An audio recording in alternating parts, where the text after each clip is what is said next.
What is up, guys, and welcome back to the Photo Finish, Scot Radio's home for motorsports in general and NASCAR in particular. I'm your host, Ben Schneider, once again joined by new NASCAR fan and hockey enthusiast Matt Cole. Matt, good to see you again. Thank you for having me on. How was Dover? Oh, unbelievable. I mean, it was my first, experience, obviously going to a racetrack and being around a race and the atmosphere. And it's just after you swipe your ticket and you're coming up through the bleachers from down below and you see the track and the cars are just going by at 150, 160 miles an hour, there's nothing like it. The atmosphere was perfect. It was unbelievable. Yeah, if you weren't here last week, Matt and I were able to head down to my home track in Dover, Delaware for the K&N and Xfinity races. Unfortunately, couldn't stay for the Cup race. But we had a great time, had a little bit of issues with the weather, and we'll get into that in much greater detail as the show goes on. But first, I want to give a brief news update. And we have some breaking news coming out of the Monster Energy NASCAR Cup Series that broke earlier this afternoon. Kasey Kahne, who had already announced his retirement at the end of the 2018 season, is officially done. He's been dealing with some issues with dehydration, has missed every race since the Southern 500 at Darlington, and was testing at Charlotte Motor Speedway after the Roval race to see where he was physically and if he could handle a full race load. And what the doctors have determined is, although he's perfectly healthy outside the race car, his body can't keep that hydration level up to where it needs to be to handle a 3.5-hour NASCAR race, and because of that, he's done early. Yeah, I just don't know where that happened, like how it happened. I feel like most athletes have like a nutritionist or someone that they reference to. So it's sad. Obviously, it's really sad, and he was a good name for the sport, and he's retiring, and now he has to call it quits even earlier than he was planning. I'm just kind of confused as to how it came to fruition. Yeah, well, Kahne was a rookie in 2004, and actually second ever Cup race at Rockingham, finished second to Matt Kenseth in a photo finish.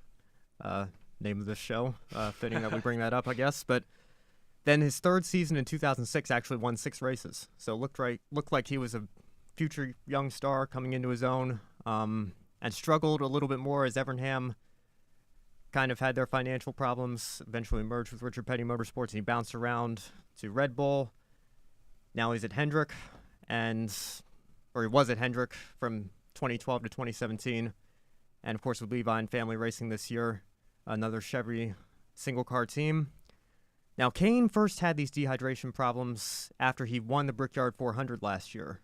And that race was one that was affected by rain. Brickyard, Indianapolis, obviously a pretty big track, takes a while to dry, so they were out there for a long time. It was a long day, and you could tell in Victory Lane, Kahne was slumped over by his car, visibly dehydrated, visibly shaken, obviously thrilled that he had just won the race, and he also hadn't won in quite a long time, but that will go down as his last NASCAR victory. That was the first time we kind of saw these issues with Kahne, and they resurfaced this year at Darlington, and I think Kasey's taking a step back for his own health's sake and call it quits early. Yeah, just playing it safe, and I can understand that.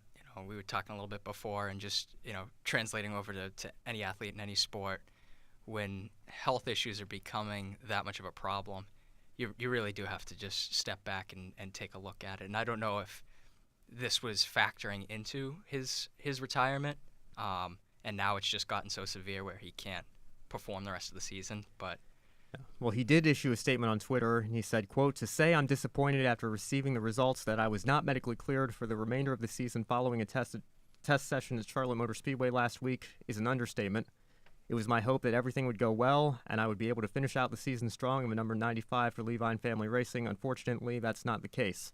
Out of the race car, I am perfectly healthy. I feel great, and the doctors have determined that I have no underlying health problems. My body just can't handle extended periods of time in the race car, and we weren't able to control the sweat ratio to keep me hydrated enough to prevent any permanent damage to my body. NASCAR has been a great home for me for 15 years, and I wish for number 95 the best of luck these last few races. I'm looking forward to getting back in a sprint car soon. With much shorter races and open cockpits, there is no issue with my health or hydration with that type of racing. See you all soon at the dirt tracks, and thank you for sticking with me over the years." So he's not totally done. He will be back doing some local sprint car and short track racing. I didn't even know that. I had only seen the first portion of his tweet.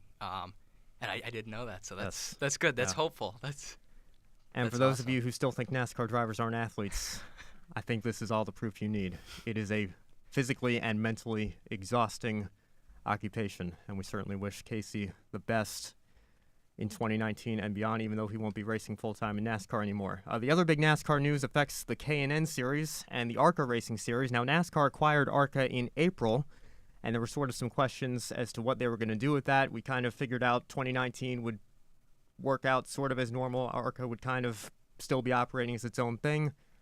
Well, we got our answer. Actually, I got our answer while we were in the grandstands at Dover this weekend.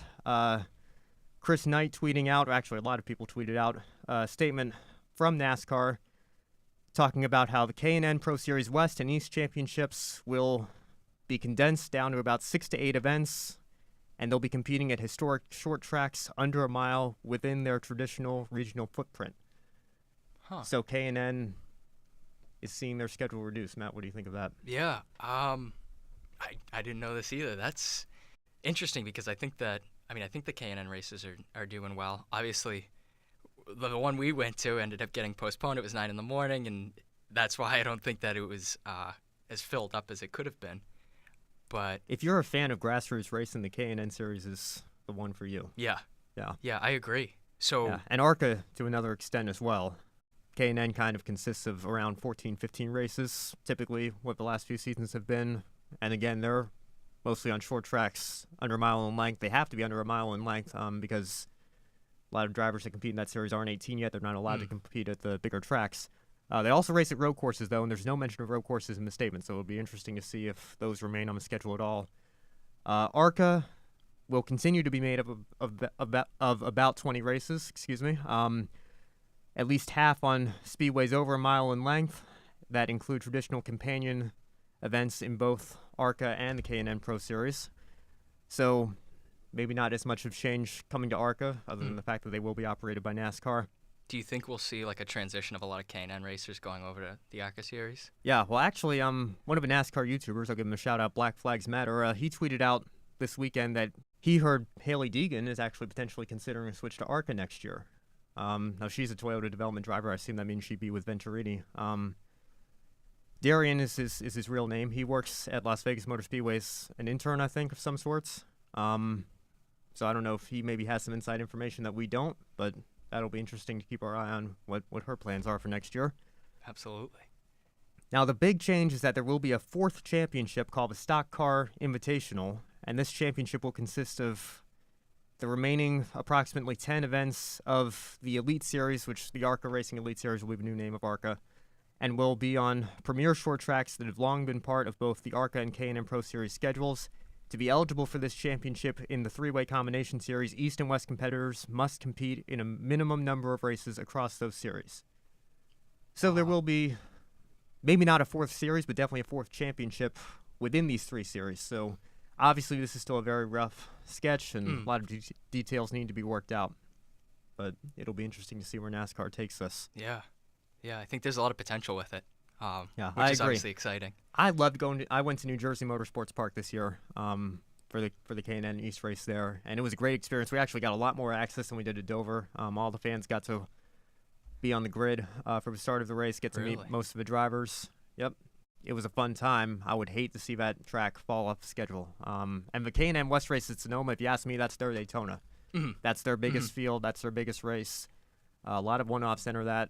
So I would hate to see road courses go from the K&N Series entirely, but we'll see where NASCAR takes us. It's going to be an interesting couple of years as we wait and get further developments here. Make that transition, yeah.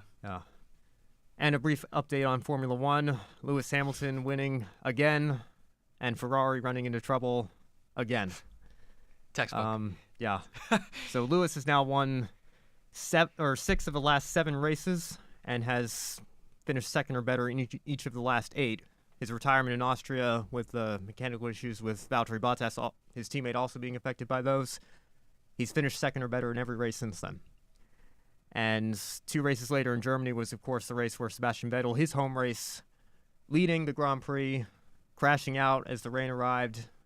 And I think that was kind of a turning point because Lewis has won every race, including Germany, since then, except Belgium, where Vettel got him again. But Lewis now has enough of a lead to the point where if he wins the race and Sebastian Vettel finishes third or worse in 2 weeks' time in Austin, championship's over. Yeah. Lewis will clinch his 5th world championship, which will put him equal with Juan Manuel Fangio, with the most all-time behind only Michael Schumacher. Wow. So he's almost got it locked up. I mean, not necessarily. I don't want to say that it's 100% certain, but I think he's going to win it. It's just a matter of when he wins it at this point. That'll be interesting. Yeah, Ferrari seemed to be given everything this year. They won the first 2 races with Vettel.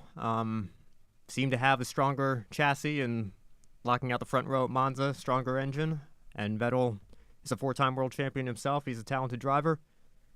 And again, just like last year, mid-season, second third of a season, they kind of slacked off a little bit and have just imploded in the last few races. Yeah. Wow. It's almost as if he's gift wrapped the title to Lewis Hamilton. So I'm a Ferrari fan. That's unfortunate. Yeah. And I think even Lewis said, he'd much rather it go down to the wire, and the checkered flag at Abu Dhabi would make it a lot more exciting for the fans. Yeah. Yeah. But Lewis is approaching Michael Schumacher, I think, in terms of who's the greatest Formula One driver of all time. Because if you think about it, he lost the championship in 2007 by 1 point. Of course, that was the year he was teammates with Fernando Alonso, and they had a lot of inter-team conflicts. Issues, yeah. And you could argue that he was in the hunt to win it in 2010 and 2012 as well. So if you give him all 3 of those, he's already a 7-time champion. He'd be going for his 8th. He could easily be going for his 8th this weekend. Yeah. So, and approaching Schumacher's total, already passed him in poles and approaching him in wins as well. He's the only one he has left to catch. So it'll be interesting if Lewis stays at the level he's at for a few more years, if he could eclipse some of Schumacher's records. Yeah, we could see some history. That's awesome. Now, Lewis, who does he drive for again? Mercedes. Okay, that makes sense. Yeah, Mercedes have dominated the V6 turbo era since 2014, so that has certainly helped. Obviously, don't want to take anything away from Lewis. He's one of the greatest drivers ever, but it helps when you have a dominant car like that. Absolutely. All right, so with that out of the way, let's get right into Dover. Awesome. So, Matt, I know you enjoyed it, your first experience at a racetrack. Yeah. It's, I mean, I didn't have any idea what to expect coming into it. I knew it was going to be enjoyable. I knew I was going to have a good time. Obviously, when you're in the company of Ben Schneider, that's kind of a given. But it was just, I mean, when you get there and you're hearing the engines rev up and you can smell the fuel and the gasoline burning, it's awesome. It's awesome. The food was delicious. They had, your typical burgers and hot dogs and so on and so forth. But they had the French toast bake, which was one of the best things that has ever gone in my mouth. It was delicious. It was delicious. And a lot of pre-race activities to keep you occupied. And the merchandise trailers, not quite as big as they were in their heyday. Because they have to share now. Yeah, it used to be every driver had a trailer, pretty much. And nowadays, if you look past Kyle Busch, Jimmy Johnson, Chase Elliott, and I think Truex had one of his own too. Most of the others had to share. So like William Byron, Alex Bowman, teammates at Hendrick, they had an individual Hendrick trailer. The Ganassi boys had to share with a couple other single car teams, but still a lot of merchandise to get your hands on, including some $5 hats. I ended up getting 4 of those, which was nice. That was the steal. That was one of the highlights of the weekend. Was that clearance tent? It was. Picked up a Ryan Newman hat, didn't you? Yeah. I looked at the tag, $25. I got it for $5. Yep. And Ryan Newman, right? And it's the car that he's in now that he's only going to be that I learned he's only going to be in for a little while longer. So Newman currently driving for Childress. He'll move over to Roush next season into the number 6. So picked up a little bit of a vintage hat there. Yeah. Or no kidding. It'll be vintage when next season rolls around. Yeah. Yep. So when we got there on Friday, we did a lot of the outside of track activities. The fanfare events. Actually ran into Fox Sports' Daryl Mott, who was filming some stuff outside the Monster and just kind of hanging out. So we said hello to him, got a picture with him. He's a cool guy. I was blown away by how personable he was. He was just like, I'm just here, just taking pictures and taking it all in like everyone else. Yep. He's like, let's get a picture. And so we got it. And I mean, he was kind and he was personable. And it wasn't like, he didn't have like like his posse around him. It was just him. He was just by himself, just walking around. He was, I think before we went up or after we went up, he was like hugging old ladies, and I mean, it was awesome. It was awesome to get to talk with him. Yep, so that was the first guy that we met. The second guy was Ross Chastain, watermelon farmer, 8th generation, I think they said. Wow. Now he drives for JD Motorsports most of the time. He got a big break with Chip Ganassi's team in the Xfinity Series earlier this season. Running strong at Darlington, kind of tangled with Kevin Harvick. We won't get into details of that right here, but could have easily won that race. Then his second race with the team went out and won Las Vegas, finished second at Richmond. Yeah. So he has a reputation for getting everything out of the subpar equipment that he's been given most of his career. Any big teams, if you're listening to this, give Ross a call. We would love to see him in equipment where he could actually win on a regular basis. Yeah, Yes. yeah. No offense to JD. No offense there, but if he was given the equipment that a lot of the other racers have, I would love to see what he could do. Yeah. So Ross's sponsor in Delaware every year is the Drive Sober DE program. So they had a huge tent set up in area where the fans could do some activities, and they actually brought Ross in around 1:30 on Friday. Mm-hmm. So I got in line, got my picture with him, got an autograph, and I asked him if he has any plans for next year, and he, at the time, said he was still working on it. There are now reports that he's probably going to be back with Premium Motorsports, which is an even smaller team than JD Motorsports. They race in the Cup Series and the Truck Series. But he's been doing most of the Cup races this year with them. So maybe 2020 he can get that big break again, but he'll be back with Premium and Cup in 2019 more than likely. Interesting. Yep. So in terms of on-track activity, a lot of it. yeah. It was all going on as we were outside taking the scenes in, but we got to see the tail end of the Xfinity practice. Yeah. So, Matt, what was your reaction the first time you actually got to see that many cars on a racetrack? It was. I didn't expect it to be so loud, and at first it's like it kind of throws you off because it's extremely loud. And I mean, there were only, at the time we came up, I don't know how many cars were out there. It wasn't that many. It wasn't the 40 that ran in the race, on Saturday. But like I said, just the atmosphere was something that you can't put into words. You can't experience with any other sport.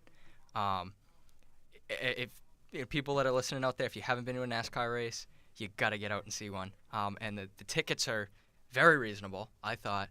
But it's something else. And, I mean, watching the pit crews do work on the cars and stuff, throughout the races and throughout the practices, it's just – and I know in comparison to, other pit crews in the world, it's very slow, as you showed me, Ben. But just like to see how they move and how everyone is in cohesion. Everyone has to be on the same page, and if they're not, like we saw on Saturday's Xfinity race when Jimmy Johnson and his team weren't exactly on the same page. Well, it was a Cup race on Sunday. No, that was. Yeah. Oh yeah, that's right. Yes, it's just detrimental. Everyone has to be on the same page, thinking the same thoughts at the same time, and there's not much time to think in racing. It is such a team sport indeed. So. After Xfinity practice, actually during Xfinity practice even, we kind of had a light mist come into the track, and it was just enough to put a damper on the on-track activity. And by the time the jet dryers had gone through turns 1 and 2 and gotten it dry, as they were working in 3 and 4, turns 1 and 2 were damp again. Yeah. So, unfortunately, the K&N race scheduled for 5 o'clock that night got rained out, postponed till Saturday morning. So we ended up leaving the track a little bit earlier than expected. Mm-hmm. Actually stopped by Walmart, picked up Scott Dixon's new straight-to-video documentary, Born Racer. Highly recommend that, and that was absolutely excellent. Phenomenally done. Yeah, very well done indeed. So Saturday morning, the gates opened at 8:45, and NASCAR said that the K&N race would start at 9. Now, we kind of assumed that meant, okay, they're going to start the national anthem opening ceremonies at 9. They meant drop the green flag at 9. So as it's 8:45, as we're entering the racetrack, we hear the national anthem being played. And this was where I was kind of starting to get nervous because I was like, well, is there a line through security and scanning our tickets, and are we going to get in to see the race? So we actually missed the first 5 laps or so. I think so, yeah. which was a shame because on lap 3, or coming into lap 3 on the front stretch, Juan Manuel Gonzalez and Colin Garrett collided. So that was the end of both of their races. Yeah. So I guess if there was a silver lining, caution came out and we didn't miss any other green flag action during that time. So the race restarted. Another caution after Devin Dodson had an engine issue. Oh, and yeah. it looked terminal from the stands. Yeah. Quite a display of smoke and everything. But they ended up fixing whatever the problem was, got him back out there, and he finished the race, albeit 18 laps down, but we all thought he was done. And spread oil all around the track, and they got him back out there. I still have no clue how they did it. Props to his pit crew, because that was a mess.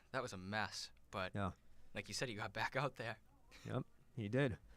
After the first break, Todd Gilliland, who was coming back to the K&N Series, he ended up going for the lead and crashing on the front stretch, so that was the end of his race. So the second year in a row, he had problems at Dover. Yeah.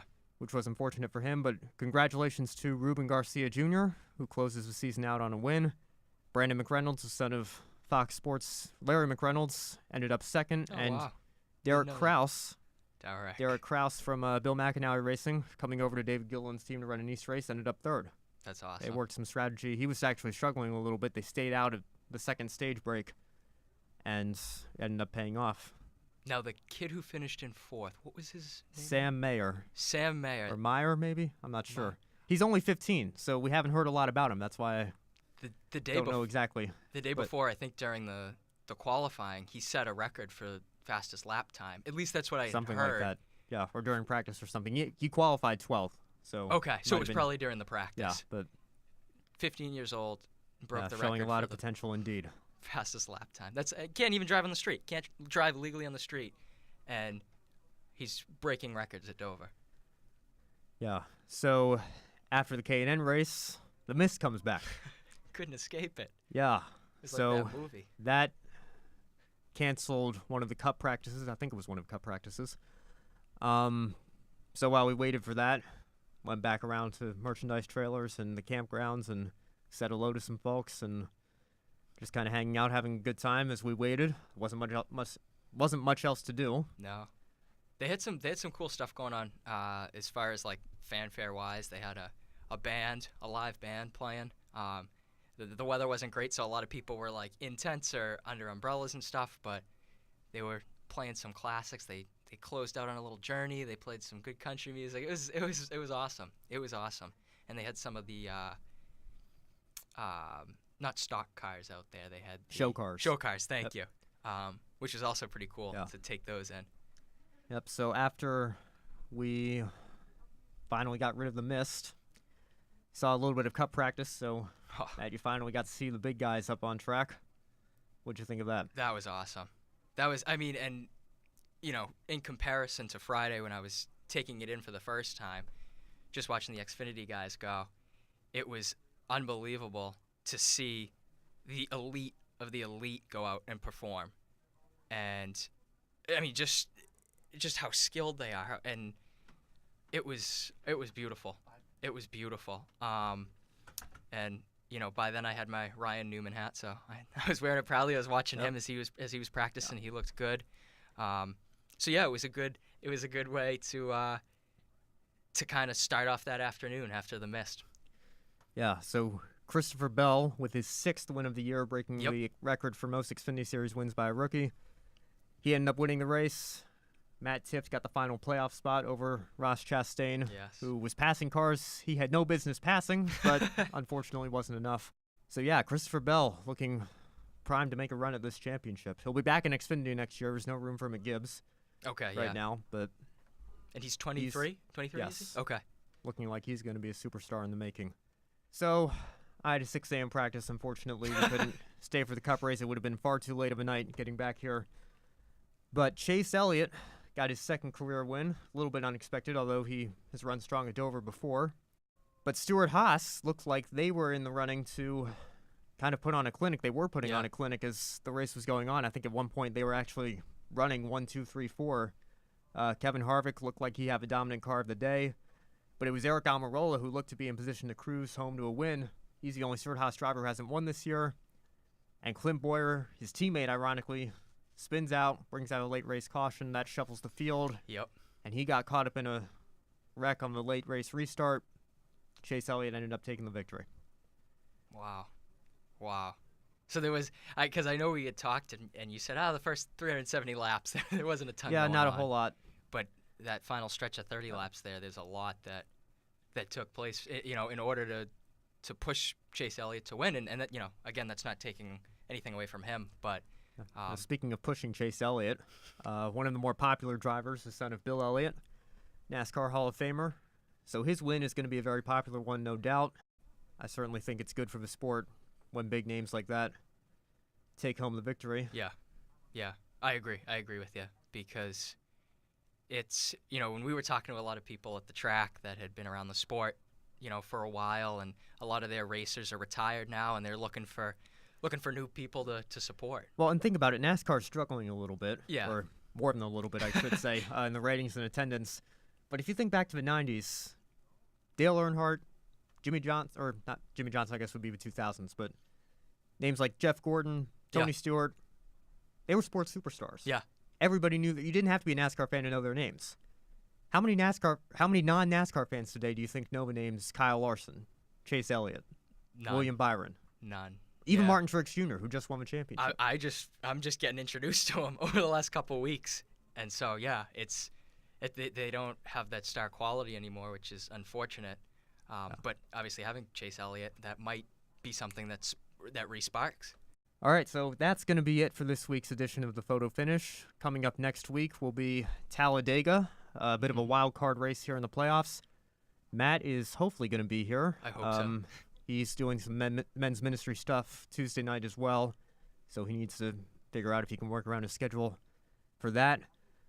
But we hope to see you again, Matt. You've been really good here on these 2 episodes, so thank you. We'd love to have you back. I appreciate being here. I love this, man. Yeah. I look forward to it all day. Right, so coming up next, all things Marvel and DC with Robert Gonzalez and Matt Lewis on the Comic Collision, so stay tuned for that right here on Scot Radio. I'm Ben Schneider alongside Matt Cole, and we'll see you in the next episode. Go Sox.